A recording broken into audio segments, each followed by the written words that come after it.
নমস্কাৰ সকলোকে আমাৰ অন্য এটা ভিডিঅ'লৈ স্বাগতম জনালোঁ। মই হৈছোঁ পবিত্ৰ বৰা আৰু আপোনালোকে চাই আছে ষ্টাডি উইথ পবিত্ৰ। আজিৰ ভিডিঅ'টোত আমি কেইটামান ইম্পৰ্টেণ্ট কুৱেশ্যন লৈ আহিছোঁ, গতিকে সকলোৱে ভিডিঅ'টো শেষলৈকে চাব বুলি আশা কৰিলোঁ। যিসকলে আমাৰ চেনেলটো আজি প্ৰথম চাইছা সেইসকলে চেনেলটো ছাবস্ক্ৰাইব কৰিবা, লাইক কৰিবা আৰু বন্ধু বান্ধৱীৰ সৈতে শ্বেয়াৰ কৰি দিবা।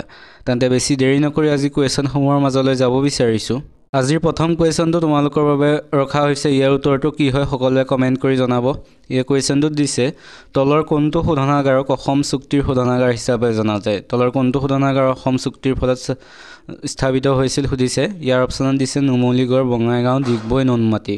এই অপশ্যনকেইটাৰ ভিতৰত কোনটো শুদ্ধ হয় সকলোৱে কমেণ্ট কৰি জনাব। এতিয়া আহিছোঁ ইয়াৰ পিছৰ কুৱেশ্যনটোলৈ। ইয়াৰ পিছৰ কুৱেশ্যন সুধিছে, গৰমপানী অভয়াৰণ্য ক'ত অৱস্থিত? গৰমপানী অভয়াৰণ্য ক'ত অৱস্থিত সুধিছে। ইয়াত যিকেইটা অপশ্যন দিছে সেইকেইটাৰ ভিতৰত শুদ্ধ উত্তৰটো হৈছে অপশ্যন বি, কাৰ্বি আলং আৰু গোলাঘাট। কাৰ্বি আলং আৰু গোলাঘাটত গৰমপানী অভয়াৰণ্য অৱস্থিত। গৰমপানী অভয়াৰণ্য ইয়াৰ গৰমপানীৰ উঁহৰ বাবে জনাজাত। তাত যিটো গৰমপানীৰ উঁহ আছে তাৰ বাবে গৰমপানী অভয়াৰণ্যখন জনাজাত। এতিয়া আহিছোঁ ইয়াৰ পিছৰ কুৱেশ্যনটোলৈ। ইয়াৰ পিছৰ কুৱেশ্যন সুধিছে, মাটিকালিৰ ক্ষেত্ৰত অসমৰ সৰ্ববৃহৎ জিলাখনৰ নাম কি? মাটিকালিৰ ক্ষেত্ৰত অসমৰ সৰ্ববৃহৎ জিলাখনৰ নাম কি সুধিছে। ইয়াত যিকেইটা অপশ্যন দিছে সেইকেইটাৰ ভিতৰত শুদ্ধ উত্তৰটো হৈছে অপশ্যন এ, কাৰ্বি আংলং। কাৰ্বি আংলং হৈছে মাটিকালিৰ ক্ষেত্ৰত অসমৰ সৰ্ববৃহৎ জিলা। কাৰ্বি আংলঙৰ জিলাৰ মুঠ মাটিকালি হৈছে ৭,৬৩৩ বৰ্গ কিলোমিটাৰ। ৭,৬৩৩ বৰ্গ কিলোমিটাৰ হৈছে কাৰ্বি আংলং জিলাৰ মুঠ মাটিকালি। এতিয়া আছোঁ ইয়াৰ পিছৰ কুৱেশ্যনটোলৈ। ইয়াৰ পিছৰ কুৱেশ্যন সুধিছে, অসমৰ কোনখন জিলাত সাক্ষৰতাৰ হাৰ সৰ্বাধিক?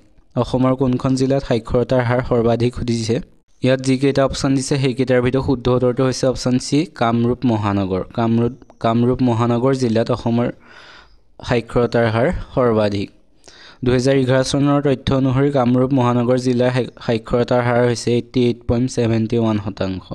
ইয়াত পুৰুষ 92.13% আৰু মহিলা 85.00%। সকলোৱে মনত ৰাখিব। এতিয়া আহিছোঁ ইয়াৰ পিছৰ কুৱেশ্যনটোলৈ। ইয়াৰ পিছৰ কুৱেশ্যনে সুধিছে, অসমে আন্তৰ্জাতিক সীমা স্পৰ্শ কৰা দেশ কেইখন কোনকেইখন? মানে অসমৰ কোনকেইখন দেশৰ আন্তৰ্জাতিক সীমা স্পৰ্শ কৰে সুধিছে। ইয়াৰ অপশ্যনত দিছে চীন আৰু ৰাছিয়া, নেপাল আৰু ভূটান, ভূটান আৰু বাংলাদেশ, নেপাল আৰু চীন। এই অপশ্যনকেইটাৰ ভিতৰত শুদ্ধ উত্তৰটো হৈছে অপশ্যন চি, ভূটান আৰু বাংলাদেশ। অসমে ভূটান আৰু বাংলাদেশৰ আন্তৰ্জাতিক সীমা স্পৰ্শ কৰে। এতিয়া আহিছোঁ ইয়াৰ পিছৰ কুৱেশ্যনটোলৈ। ইয়াৰ পিছৰ কুৱেশ্যন সুধিছে, 2011 চনৰ পিয়লত কোনখন জিলাত সৰ্বাধিক জনসংখ্যা বৃদ্ধি হোৱা দেখা গৈছিল? 2011 চনৰ পিয়লত কোনখন জিলাত সৰ্বাধিক জনসংখ্যা বৃদ্ধি হোৱা দেখা গৈছিল সুধিছে। ইয়াত যিকেইটা অপশ্যন দিছে সেইকেইটাৰ ভিতৰত শুদ্ধ উত্তৰটো হৈছে অপশ্যন চি, নগাঁও। নগাঁও জিলাত সৰ্বাধিক জনসংখ্যা বৃদ্ধি হোৱা দেখা গৈছিল 2011 চনৰ পিয়লৰ মতে। 2011 চনৰ পিয়লৰ তথ্য অনুসৰি নগাঁৱত সৰ্বাধিক 9.07% জনসংখ্যা বৃদ্ধি পাইছিল। জিলাখনৰ জনসংখ্যা হ'ল 28,23,768। গতিকে এইবোৰ মনত ৰাখিব। এতিয়া আহিছোঁ ইয়াৰ পিছৰ কুৱেশ্যনটোলৈ। ইয়াৰ পিছৰ কুৱেশ্যন সুধিছে, ভাৰতৰ উচ্চতম ন্যায়ালয়ৰ প্ৰথম অসমীয়া ন্যায়াধীশ কোন আছিল? ভাৰতৰ উচ্চতম ন্যায়ালয়ৰ প্ৰথম অসমীয়া ন্যায়াধীশ কোন আছিল সুধিছে। ইয়াত যিকেইটা অপশ্যন দিছে সেইকেইটাৰ ভিতৰত শুদ্ধ উত্তৰটো হৈছে অপশ্যন এ, পাৰ্বতী কুমাৰ গোস্বামী। পাৰ্বতী কুমাৰ গোস্বামী হৈছে ভাৰতৰ উচ্চতম ন্যায়ালয়ৰ প্ৰথমগৰাকী অসমীয়া ন্যায়াধীশ। পাৰ্বতী কুমাৰ গোস্বামীয়ে উচ্চতম ন্যায়ালয়ৰ ন্যায়াধীশ হিচাপে কাৰ্যনিৰ্বাহ কৰিছিল। তেওঁৰ কাৰ্যকাল আছিল 1973 চনৰ 10 ছেপ্টেম্বৰৰ পৰা 1977 চনৰ 31 ডিচেম্বৰলৈ। সকলোৱে মনত ৰাখিব, ইম্পৰ্টেণ্ট হয়। এতিয়া আহিছোঁ ইয়াৰ পিছৰ কুৱেশ্যনটোলৈ। ইয়াৰ পিছৰ কুৱেশ্যন সুধিছে, অসমৰ প্ৰথম মহিলা মুখ্যমন্ত্ৰী কোন?